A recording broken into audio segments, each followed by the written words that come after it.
Hello, the name of my microorganism is called Plasmodium falciparum, which causes the disease malaria. So why should we care for malaria? Malaria is one of the most dangerous worldwide parasitic diseases, which costed the lives of thousands of people in the world.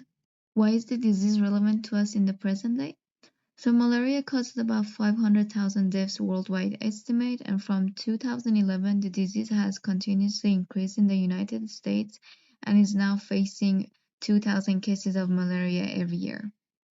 The classification of malaria, so its genus is called Plasmodium, its phylum is Apicomplexa, and the order that which is in, it's called Hemisporodia.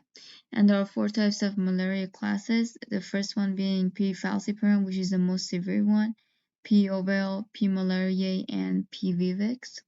So where has Plasmodium falciparum malaria got its name?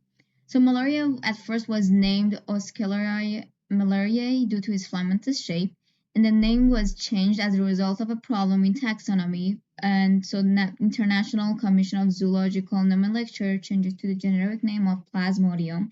As for falciparum, it refers to the sickle cells within the disease.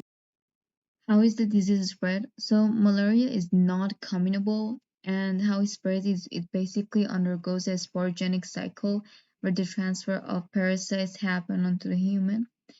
And when the mosquitoes inject the parasites, it enters the bloodstreams and it goes on to the liver, and then the eggs are eventually laid out in the host's body. And as we can see on the picture on the right, where I circle around number 1, it shows the eggs basically going to the liver, and the eggs are called also sporozoites.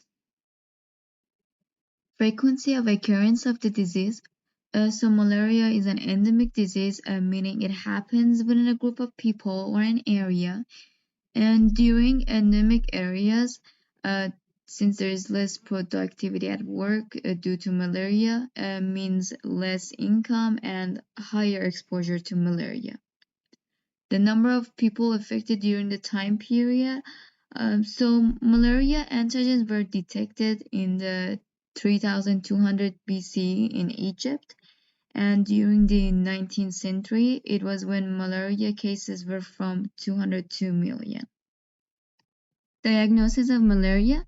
So it is mainly done by microscopy or rapid testing, also with the detection of histidine-rich protein deletion. And as of now, with the help of the tool, it's possible to detect Plasmodium falciparum.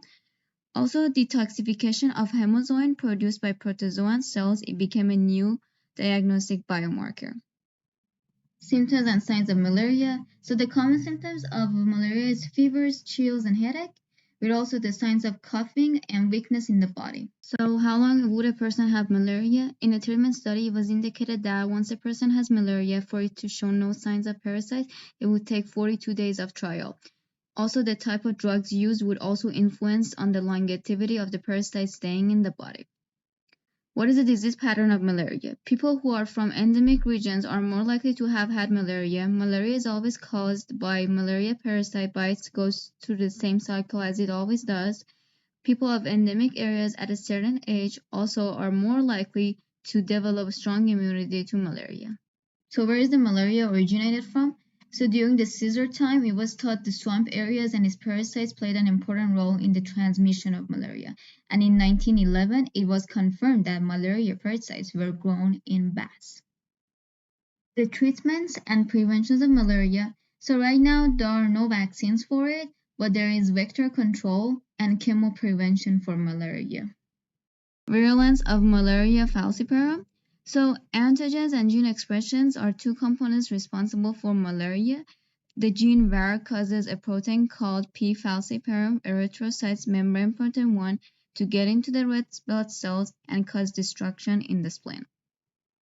The pathogenesis of malaria. So pathogenesis factors that contribute to malaria are release of high parasite biomass, different variation of surface antigen, also lack of antibodies targeting a specific antigen.